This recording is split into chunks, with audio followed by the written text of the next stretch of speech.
What's going on, Phantom Force and Cosmogs fans? This is Phantom Base coming at you with our Week 1 team prep for the UPC. And if you guys could, before you get started, leave a like at the bottom of this video to show your support. We are going up against the Mesquite Mesprits and our good friend Kyle, one of the helper admins of this league. And I want to quickly go over our mindset and thought process behind every little thing that we do in this particular week. So, without any further ado, we're going to hop straight into the prep. I think I may one week actually end up doing a prep for you guys that is live so that you guys can see better my thought process. Anyway, this will show right here. We're going to, oh my.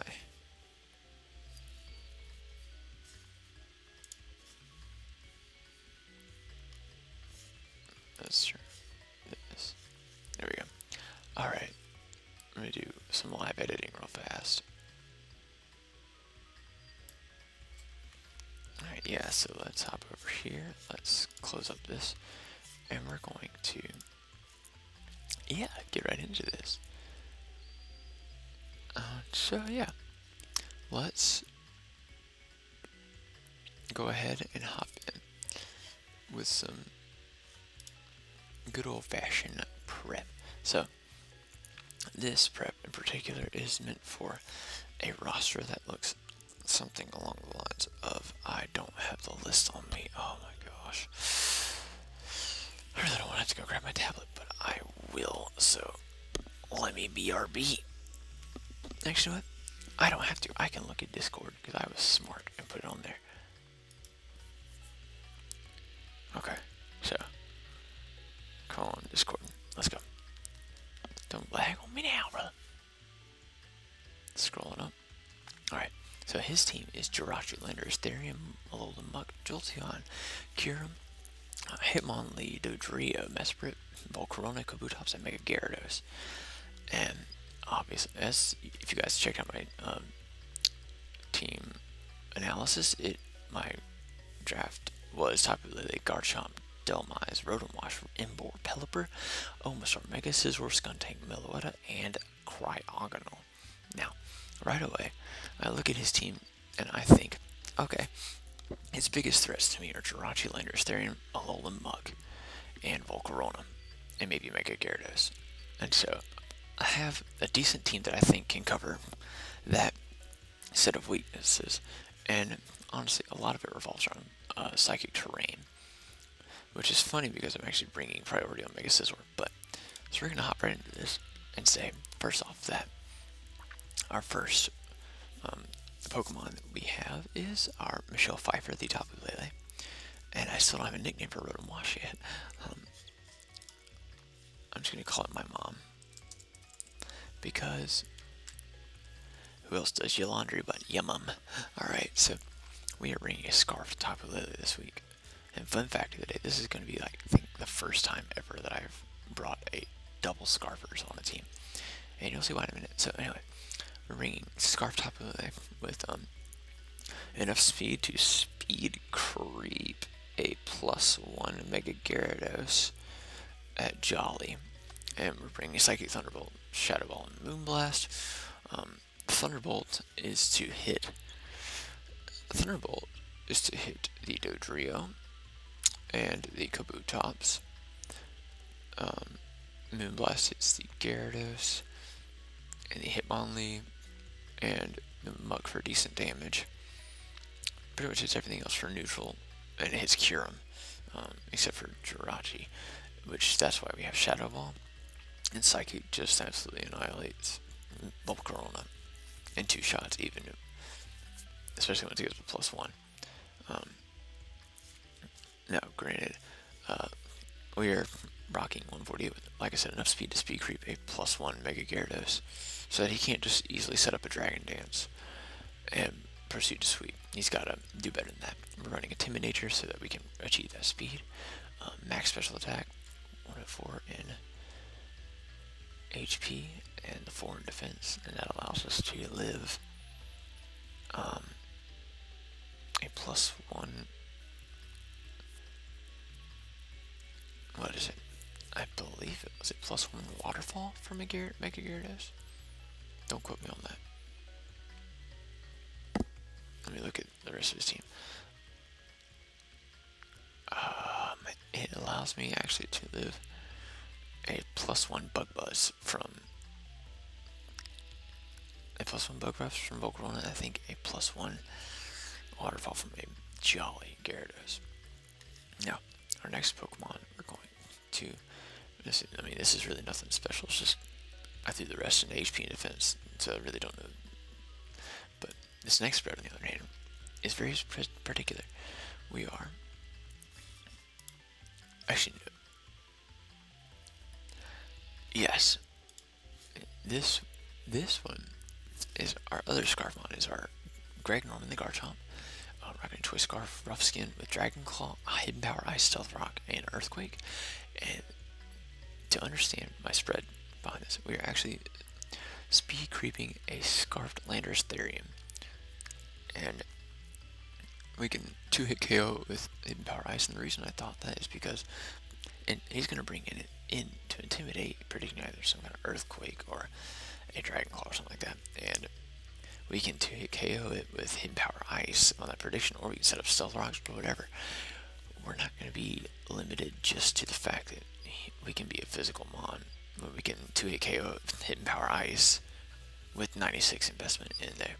And at Naive, we're not going to be losing any damage living from Landorus. And we can proceed to hit things really hard with Dragon Claw or Earthquake, because Earthquake spam is going to be good for getting rid of that muck. And Jirachi. I actually think I should have speed cred a Scarf Jirachi. I think I may actually have to change my spread to do that. The cap's out of 323. We have to get up to 324, so let's go to 220. Perfect. So now we can put 36 in here, and actually I still think that allows us to hit KO.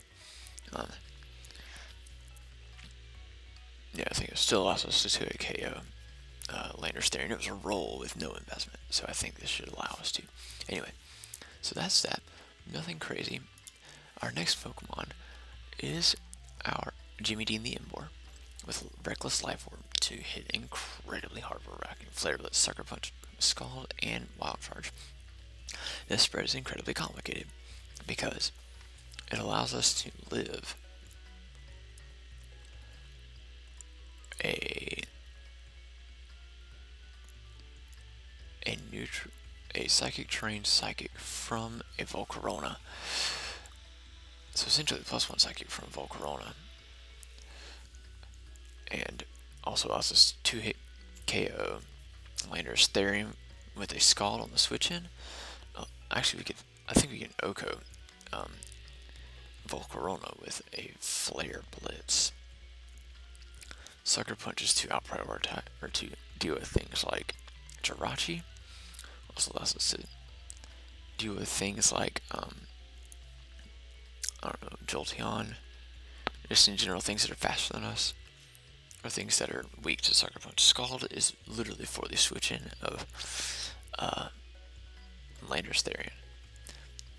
If he wants to be brave and bring in Gyarados, I've got Wild Charge.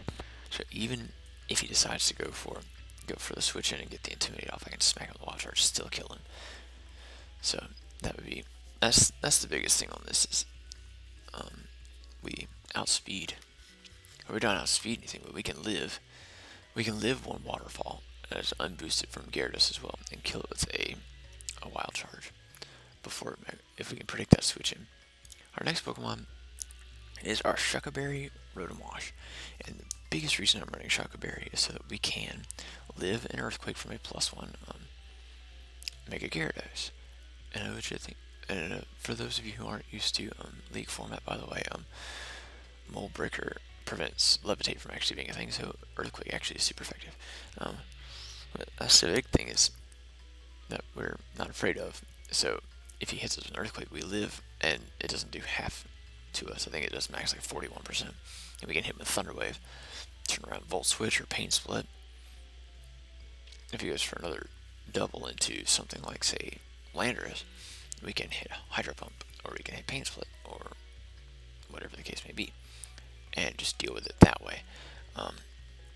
Nothing too crazy. This spread, like I said, allows us to live a +1 Earthquake with taking less than half from an Earthquake after with the Shocker Berry, and also allows us to live a Power Herb Solar Beam from a Volcarona, the modest Volcarona, and take only about 70. I think I think we literally live it regardless, unless he crits us. He would have to be Life Orb and in the sun to kill us in one shot. Whereas we could smack him with a Hydro Pump, and we could also Thunder Wave it too. And that's the biggest thing, is we can get Thunder Waves off.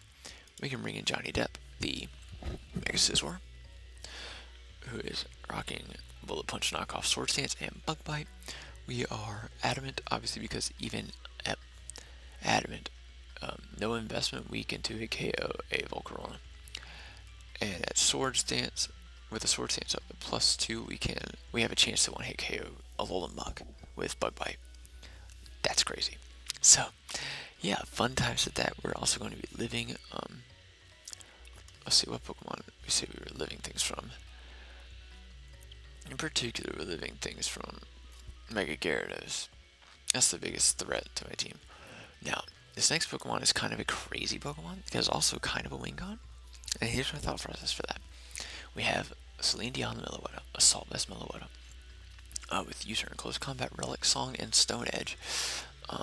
Stone Edge is to hit Dodrio, Gyarados on the switch in before it Mega Evolves, and Volcarona on the switch in. We are also rocking user for Switch Initiative. We are running Relic Song. That's the biggest thing. That's the biggest thing that's going to catch him, because I don't believe he has a Ghost type. And with no Ghost type brings me the ability to run Relic Song freely. And with the speed that we have on this thing, I believe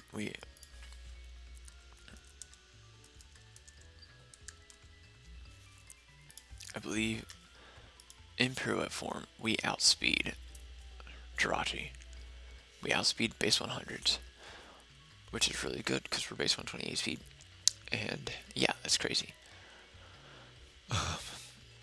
Yeah, and so we can deal with that also means you outspeed Volcarona before it gets to +1, which is always a good time. So